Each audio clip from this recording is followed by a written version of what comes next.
Sobat Lala, bertemu lagi dengan saya Nadia, host podcast lah kita hari ini. Sobat Lala yang ingin tahu informasi-informasi dan kenalan-kenalan lebih dalam tentang apa saja sih puskesmas atau apa saja sih peran fungsi puskesmas itu teman-teman bisa nonton dulu podcast yang sebelumnya. Jadi nanti teman-teman di situ bisa lebih tahu fungsi utama. Jadi puskesmas itu bukan hanya tempat untuk berobat, tapi tempat untuk apa saja selain berobat itu teman-teman bisa cek di podcast sebelumnya ya. Oke, hari ini kita masih dengan tema yang sama, berkenalan lebih dalam tentang Puskesmas Laladon. Nanti juga akan disampaikan oleh narasumber yang tentunya mengetahui hal ini lebih tahu begitu ya, informasi-informasi kesehatan dan lainnya. Di episode kali ini juga kita akan bahas yaitu tentang jam pelayanan, kemudian cara mendaftar gimana sih kalau mau berobat di puskesmas, lalu yang ketiga itu alur berobat. Jadi kadang-kadang kan kita suka bingung nih kalau mau berobat di puskesmas itu kayak gimana sih caranya. Nah, nanti bisa kita tanyakan ya ke narasumber. Nah, saat ini, siang ini sudah bersama kita narasumber, yaitu Bapak Muhmanda. Beliau adalah operator layanan operasional di Puskesmas Laladon. Apa kabar Bapak? Sehat? Alhamdulillah. Alhamdulillah, terima kasih sudah meluangkan waktu ya untuk ngobrol bareng-bareng nih sama kita hari ini. Mungkin kita mau tahu nih Pak, jadi kalau di puskesmas itu kan ada tentunya ada jam pelayanan, ada pelayanan apa saja yang ada di puskesmas, terus cara daftar nih, biasanya kita banyak tanya kan cara daftarnya gimana sih kalau mau berobat, terus alur pelayanannya itu gimana sih di puskesmas, mungkin nanti bisa dibantu dijelaskan ya Pak ya. Baik, mungkin kita langsung saja ke pertanyaan pertama.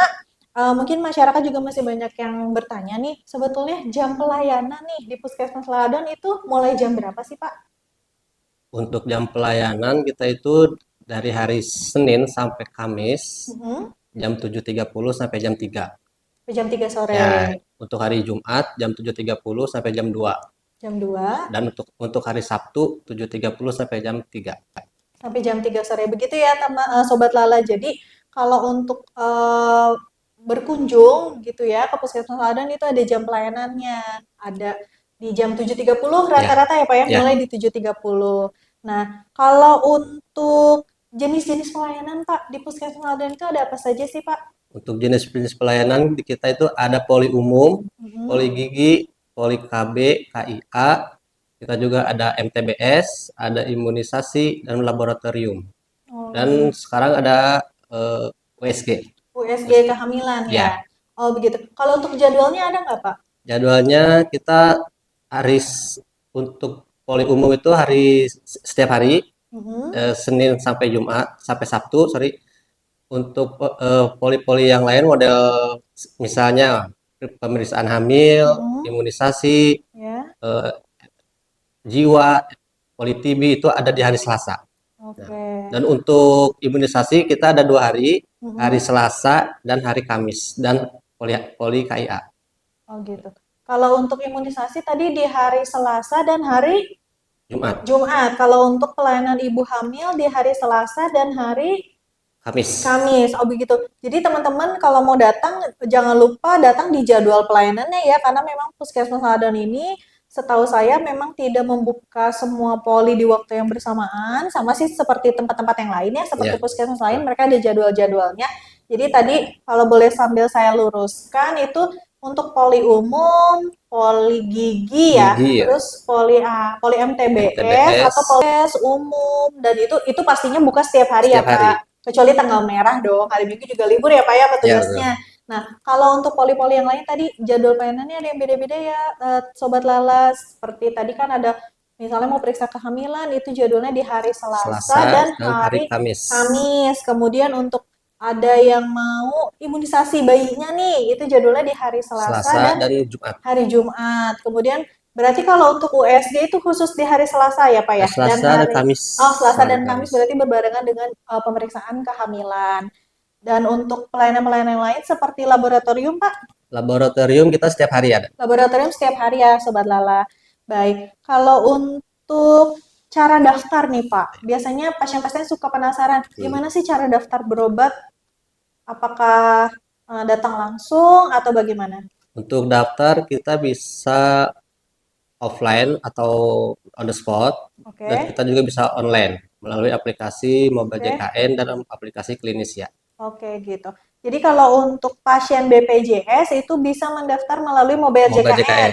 Itu kalau misalnya kan banyak nih Pak lansia-lansia gitu kan Hmm, nggak megang handphone itu dia boleh nggak kalau datang langsung? boleh. Kalau Oh untuk boleh. kalau untuk lansia dikecualikan ya untuk Oke, lansia. baik. Kalau lansia bisa bisa langsung ke Bisa langsung puskesmas. daftar. Itu bawa dokumen apa aja Pak kalau mau daftar? Untuk pasien BPJS sebenarnya cukup bawa KTP saja, Mm-mm.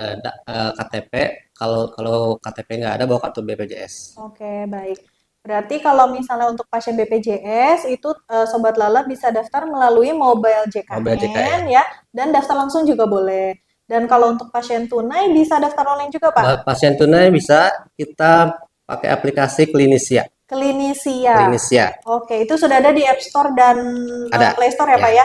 Oh baik, kalau untuk pasien tunai sama berarti sama, tidak dibeda-bedakan dengan pasien BPJS. Jadi daftarnya bisa online, pakai Klinisia aplikasinya atau daftar langsung. Untuk dokumen yang dibawa, Pak? Untuk dokumen untuk pasien umum cukup bawa KTP Ya. atau kartu identitas anak KIA ya, Iya, yang oh gitu. warna pink itu. Oh baik. Jadi kalau untuk yang anak kan belum punya Anak KTP pakai ya Pak ya? KTP ya. Oh boleh pakai KIA. Kalau misal belum punya Pak pakai kartu keluarga boleh? Boleh, kartu Boleh, keluarga kartu boleh. keluarga boleh. Jadi untuk pasien tunai itu kalau misalnya datang cukup membawa KTP atau kartu KIA untuk anak atau bawa kartu keluarga. Nah, kalau nih Pak misalnya biasanya kan kita suka ada yang lupa nggak bawa Hmm, atau misalnya eh ya ketinggalan. tidak ketinggalan misalnya lupa nih sampai sampai sini oh iya ditanya KTP, oh saya lupa simpan di mana gitu. Itu gimana Pak? Apa tidak dilayani atau tetap dilayani Pak? Untuk pasien yang tidak bawa data, insya Allah kita layani dengan Mm-mm, sebaik mungkin, tapi baik. alangkah baiknya bawa data ya. Oh bawa Eh, data ya ya. teman-teman Sobat Lala.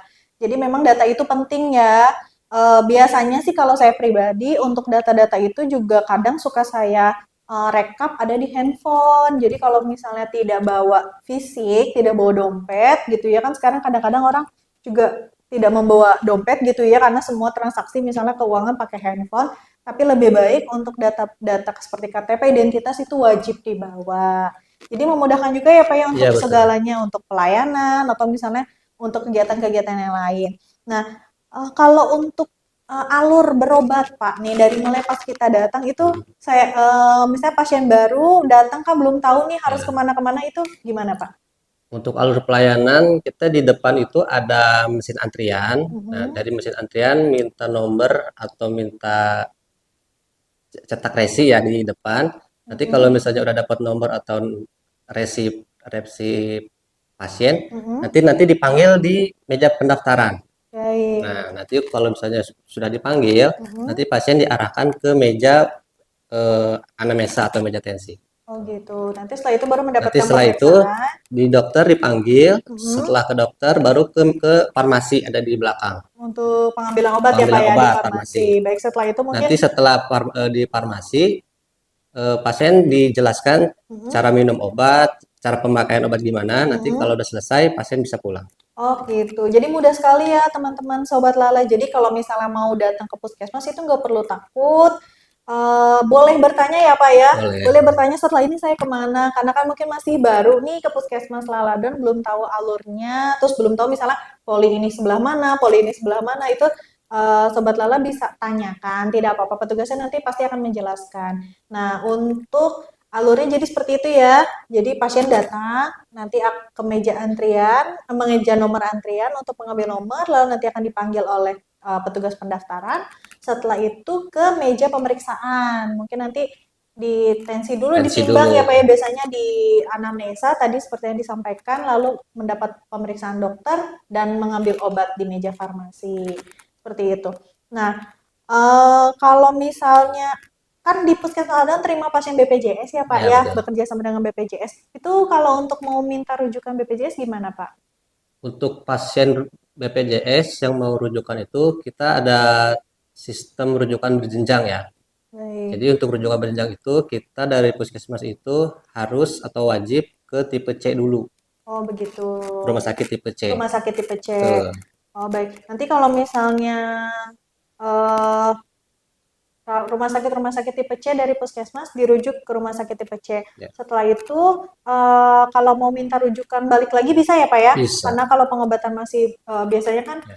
dokternya itu suka nanti balik lagi ya ke sini gitu. Sedangkan rujukannya, oh kalau untuk rujukan itu berlaku biasanya berapa lama Untuk Pak? rujukan berlaku 3 bulan. 3 3 bulan. bulan.